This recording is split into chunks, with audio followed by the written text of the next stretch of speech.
A day in my life as a massage therapist. Today is the day! Third anniversary na nga ng ating RMK Massage Therapy. At eto na nga, samahan nyo kami sa aming araw ngayon. Bago nga pala kami magdedesign sa clinic namin, ihatid ko muna ang aking isang anak. Bye! Oil. Oil nandiyan na?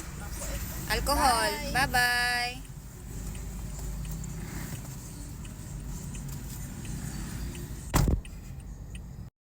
Kailangan muna siyang pumasok bago kami umalis. Para sure na nandyan yung client niya. Oh, ganda-gandahan yarn. 9:30 nga pala ang schedule niya dito, guys. Ang aga, 'di ba? Mas maaga kaysa sa opening namin. Ay nangat nakapasok na siya sa gate. Ngayon naman, nihatid ko na naman yung pamangkin kong super in love. Sabi ko nga, pag iniwan na siya ng girlfriend niya, balik na lang siya sa amin. Sa ngayon, enjoyin niya muna ang buhay may jowa. Nandito na nga tayo sa palengke ng Santo Tomas. Dito pala ako namimili ng kailangan para sa Ventosa. Namili na rin ako ng mga balloons na kailangan sa clinic. At napakabait nga ng mga tendera dito at nilibre pa nga ako ng bulaklak. Ngayon kukunin ko naman ang tarpaulin na pinagawa ko. Thank you Sir RJ.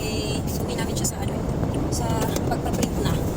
RJ Printing Services ang name ng kanyang shop. Let's go! Habang nagsiset up na... Sit up? Ano ba? Lumalabas na naman pagkabisaya ko, guys. So, ayun na nga, habang may ginagawa ko sa labas, nagsiset up ako sa labas, tinutulungan ako ng itong mga anak ko. Wait, ayusin ko muna pagsasalita ko, no? Kaya pa ba? 11 a.m. nga pala, guys, ang open namin. Pero nag-open kami ng 9 a.m. para lang mag-set up. Thank you, guys. Super babae talaga ng mga therapist namin. At natapos na nga ang ating pagsiset up. Ready na para tumanggap ng clients. Happy anniversary, RMK Massage Therapy.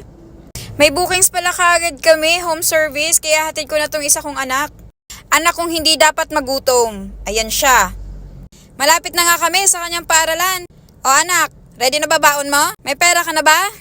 Maagang umuwi, wag mo na magjowa-jowa ha. May nalingon talaga. Mag-iingat sa school. Hindi na nga pala ako nakapag-video nito, guys, kasi sunod-sunod na sila. Sabi po niya sa guard, opo, alam na po namin, nakapunta na po kami doon. Ngayon po, nawawala na po kami. Guys, tulungan niyo naman kami. Pakitulong naman po kami. Ang lakas po ng loob. Sabi sa guard, nakarating na po kami dito, alam na po. Alam na namin, nakailang balik na ako eh. Tapos, ngayon naliligaw na kami. Pare-parehas po yung bahay. Ang problema lang po, namin makita yung masukal. Ikot-ikot na po kami mga ka-RMK. Hindi na po talaga namin alam kung saan na kami. Ayan na nga. Ito na po, ito na.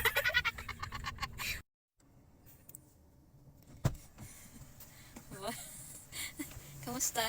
Ayos na. Happy. Ang laki ng tip. Tip pa lang to, tip. Diba? Ang galing. Tip pa lang yan. Tara na, kasunod ka po. Tara na, saan? Doon sa clinic. Tara na. Go. Ayoko mamimik kasi baka mali akong dinig. Naiyak na ako. Kasi guys, hindi madali. Ayoko na sa... Tulo na, wait. Paus na ako. Kasi po...